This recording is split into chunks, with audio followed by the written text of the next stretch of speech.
Desde dezembro de 2020, a gente muito tem falado sobre a questão da Selic, as formas de correção dos créditos trabalhistas nas liquidações de sentença. Mas será que você entende tudo o que está vinculado ao julgamento do STF que determinou a inclusão da Selic? Se você quer entender o que aconteceu e o motivo daquela decisão, fique comigo nesse vídeo.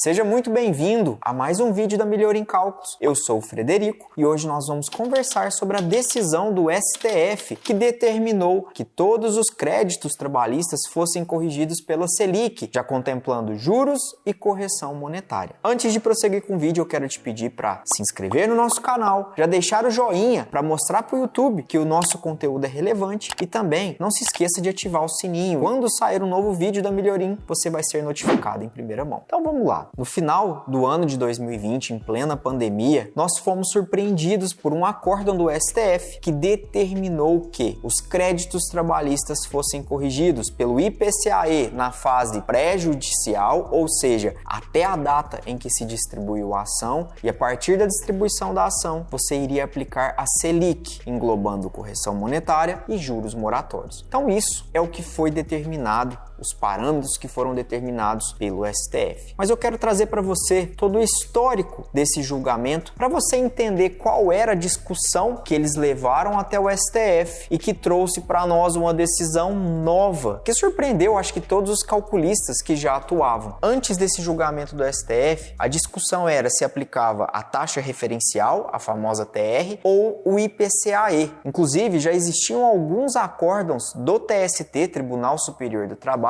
que determinavam a modulação. Até 25 de março de 2015 era para utilizar a TR. A partir de 26 de março de 2015 era para aplicar o IPCAE. E depois ainda existia uma outra modulação que era o IPCAE até a data em que a reforma trabalhista entrou em vigor, dia 11 de 11 de 2017. Então esse era o cenário que existia para os calculistas. E veio essa decisão do STF e trouxe a Selic para o nosso meio. Esse acórdão do STF, ele julgou 4 ações diferentes. 2 ações diretas de inconstitucionalidade, que visavam declarar que um determinado dispositivo era inconstitucional, afrontava a Constituição Federal, e 2 ações declaratórias de constitucionalidade. O nome, uma é visando declarar a inconstitucionalidade e a outra a constitucionalidade. Só que o nome modifica, uma é ação direta, outra ação declaratória. As ações diretas de inconstitucionalidade, número 6.021 e número 5.867, elas visavam que o STF declarasse a inconstitucionalidade dos dispositivos 879, parágrafo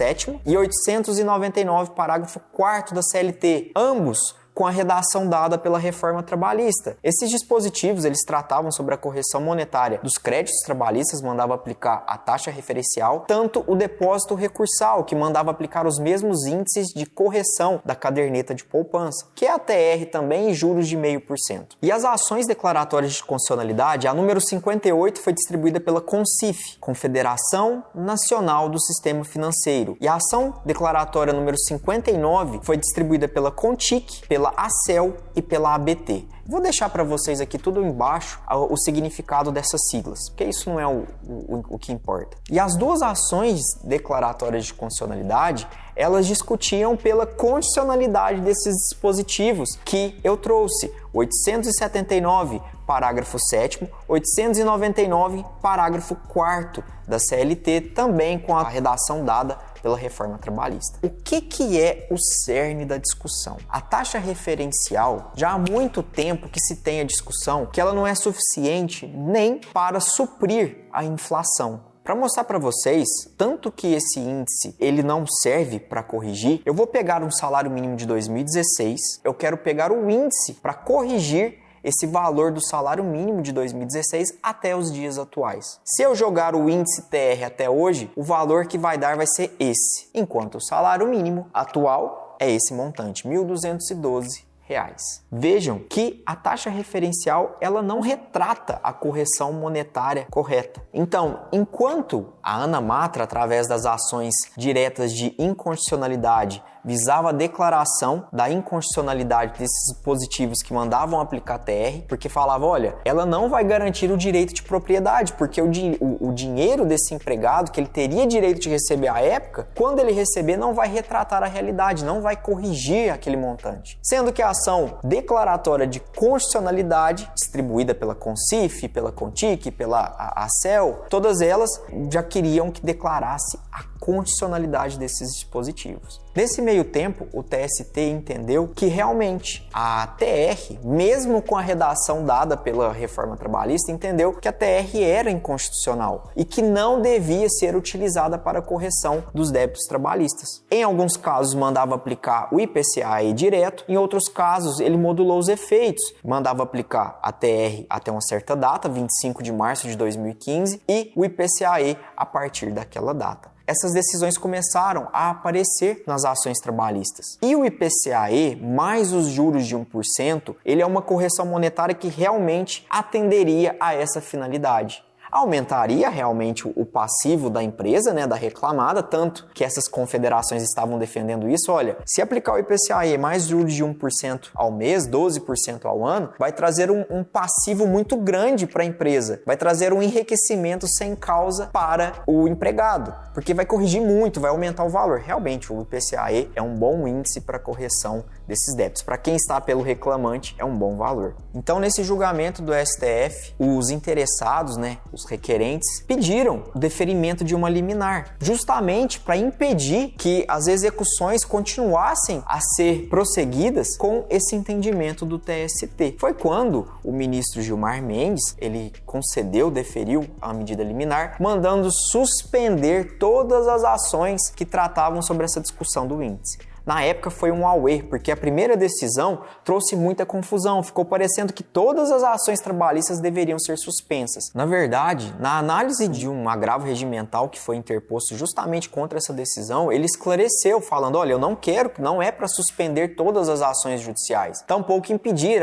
o prosseguimento da execução. O que é para suspender é apenas a discussão sobre essa parte controversa, sobre essa discussão sobre o índice. A parte incontroversa, o crédito em si, poderia ter o prosseguimento com penhora normalmente. Gente, olha a bagunça que vira no cenário nacional. Nós aqui da Melhorim, nós vivenciamos isso aqui no nosso dia a dia, nas nossas atuações. E foi um auê danado, porque vem uma decisão, a gente não tem tanto esclarecimento. Aí depois tem que esperar mais um tempo para vir uma outra decisão e esclarecer o que aquela decisão anterior queria trazer. Nesse meio tempo, após esse esclarecimento do ministro Gilmar Mendes, muitos juízes começaram a modular, as suas decisões. Eles mandavam apresentar dois cálculos. Um corrigido e outro sem correção monetária. E ele fazia a diferença entre os dois. Correção menos o cálculo sem correção. Aquela diferencinha seria o valor controverso, ou seja, que seria discutido de acordo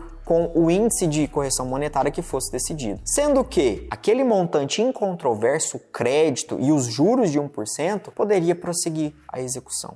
Até que veio, enfim, a decisão no final de 2020, em dezembro de 2020, e trouxe esse entendimento novo. Mandou aplicar o IPCA-E nessa fase pré-judicial e após a distribuição do processo era para aplicar a Selic. A Selic, que é uma taxa criada pelo sistema bancário como uma forma de controlar a inflação. Então mandou aplicar a Selic como forma de corrigir esses débitos trabalhistas e, ao mesmo tempo, incidir ali os juros moratórios. Então aqueles juros de 1% que tinha na ação trabalhista acabou e a partir de hoje aplica-se a Selic para tudo. E um fato interessante, lembra que eu comentei que o valor incontroverso poderia prosseguir com a execução, que a gente poderia questionar? Os juros de 1% faziam parte desse montante incontroverso.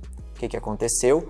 Depois dessa decisão, virou uma bagunça, porque muita ação que tinha sido prosseguida com a aplicação dos juros de 1%, as partes começaram a manifestar e falando, olha, essa execução foi a maior, porque a decisão do STF, que inclusive tinha suspendido determinada suspensão desses créditos, dessas execuções, disse que agora não se aplica mais os juros de 1%, aplica-se a Selic. Com essa decisão, a sistemática adotada foi igual as condenações cíveis, que lá tem essa questão da afirmação da lide, que é com a citação da outra parte. Tanto que, se você pegar o texto inicial que foi proferido pelo STF, utilizava-se a expressão citação. Veio essa discussão até que com a publicação, né, da ementa desse acórdão, ficou tudo definido que o prazo ali, a data inicial da fase pré-judicial e pós-judicial, seria a data da distribuição. Mas gerou muita discussão, muita controvérsia, vários debates sobre a aplicação desse índice. Essa introdução é apenas para você entender toda essa discussão que circundou ali os fundamentos do STF para proferir essa decisão. No próximo vídeo,